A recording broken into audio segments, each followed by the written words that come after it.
সুপ্রিয় শিক্ষার্থী, আসসালামু আলাইকুম। ফিলোসফি ডিপার্টমেন্টের পক্ষ থেকে সকলকে স্বাগত জানাচ্ছি। আশা করছি সকলে ভালোই আছো।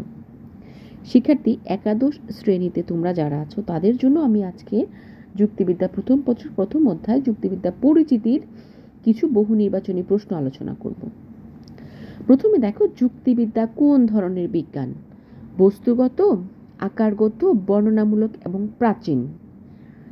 যুক্তিবিদ্যা কোন ধরনের বিজ্ঞান? বস্তুগত, আকারগত, বর্ণনামূলক এবং প্রাচীন।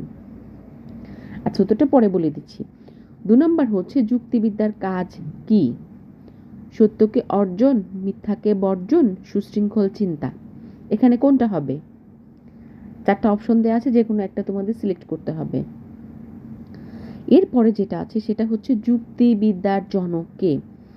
Socrates, Plato, Aristotle, Al-Farabi. আমরা কিন্তু ক্লাসে পড়েছি যুক্তিবিদ্যার জনক কে। পরের যে প্রশ্নটা আছে সেটা হচ্ছে খ্রিস্টপূর্ব কোন সালে এরিস্টটলের জন্ম হয়?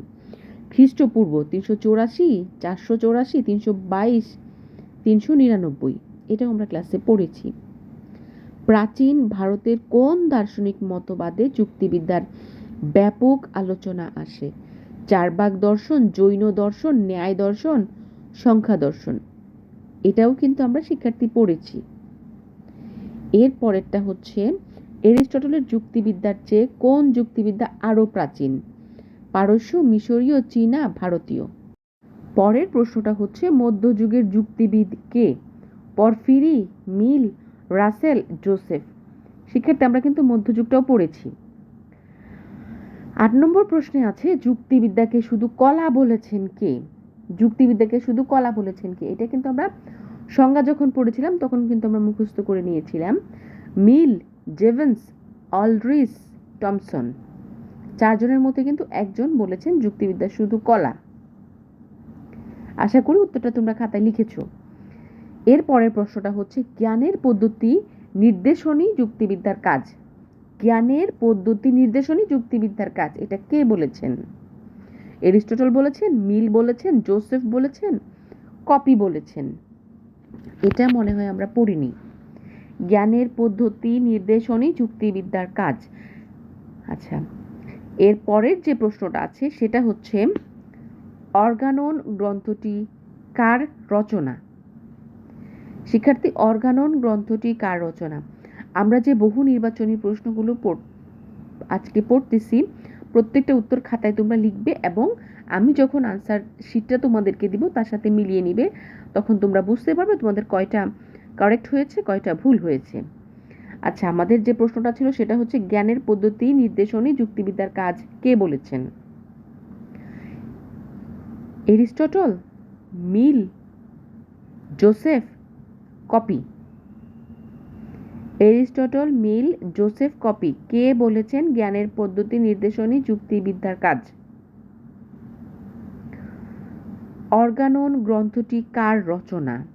এটা দুবার লিখেছি কারণ এটা হচ্ছে অনেকেই ভুল করো। অনেকেই মানে এ পর্যন্ত আমি যেটা দেখেছি 88% স্টুডেন্টই তোমরা ভুল করো। প্লেটো, এরিস্টটল, মিল, কপি 4 জনের মধ্যে তোমরা গোলায় ফেলো। আমরা এটা নিয়ে আলোচনা করব। অর্গানন গ্রন্থটি কার রচনা? খুবই ইম্পর্ট্যান্ট একটা প্রশ্ন এবং এটা ভুল করো বিধে এটাকে দুবার দিলাম। পরের প্রশ্নটা হচ্ছে যুক্তিবিদ্যাকে বিজ্ঞান কে বলেছেন? আমরা একটু আগে দেখলাম যুক্তিবিদ্যাকে শুধুমাত্র কলা বলেছিলেন একজন। এখন যুক্তিবিদ্যাকে বিজ্ঞান কে বলেছেন? Thomson, Whiteley, Hamilton. এখানে আমাদের যথারীতি 4টা অপশন আছে, যে কোনো একটা অপশন তোমাদেরকে লিখতে হবে, অর্থাৎ তোমাদের কাছে যেটা সঠিক মনে হয় সেটা তোমরা লিখবে। পরের যে প্রশ্নটা আছে 12 নং, সেটা হচ্ছে যুক্তিবিদ্যা চিন্তার নিয়ম সংক্রান্ত বিজ্ঞান। যুক্তিবিদ্যা চিন্তার নিয়ম সংক্রান্ত বিজ্ঞান, এটা কে বলেছেন? শিক্ষার্থী, এটাও কিন্তু সংজ্ঞা যখন আমরা পড়েছিলাম তখন আমরা পড়েছি, একটু মনে করার চেষ্টা করো, লিখতে পারবে। হোয়াইটলি, টমসন, হ্যামিল্টন, মিল।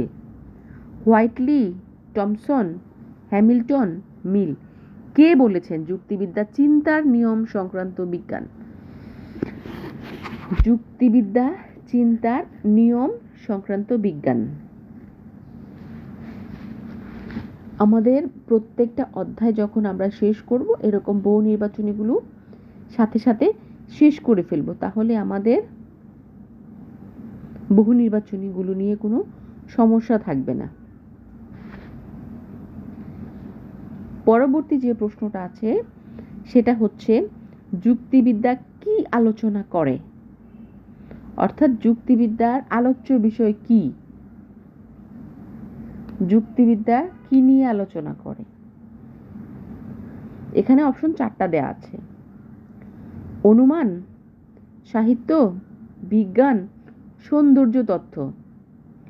অনুমান, সাহিত্য, বিজ্ঞান, সৌন্দর্য তত্ত্ব, 4টা অপশনের মধ্যে যে কোনো একটা হবে। কিন্তু এখানে দেখো যুক্তিবিদ্যার আলোচ্য বিষয় কি, যুক্তিবিদ্যা কি নিয়ে আলোচনা করে, যুক্তিবিদ্যা আলোচনা করে ড্যাশ। এর পরের প্রশ্নটা আছে যুক্তিবিদ্যাকে যুক্তিবিদ্যাকে সব বিজ্ঞানের সেরা বিজ্ঞান বলার কারণটা কি। আমাদের অপশনগুলো হচ্ছে একটি আধুনিক বিজ্ঞান, প্রাচীন বিজ্ঞান, সব বিজ্ঞানের জন্য নিয়ম সরবরাহকারী, এবং সর্বশেষ অপশনটা হচ্ছে আকারগত বিজ্ঞান। শিক্ষার্থী, এই 14টা প্রশ্ন আমাদের প্রথম অধ্যায়ের ছিল। এখন উত্তরগুলো মিলিয়ে নাও। আশা করি তোমরা ভালোই করেছো। আজ এ পর্যন্তই। ভালো থেকো। আল্লাহ হাফেজ। আসসালামু আলাইকুম।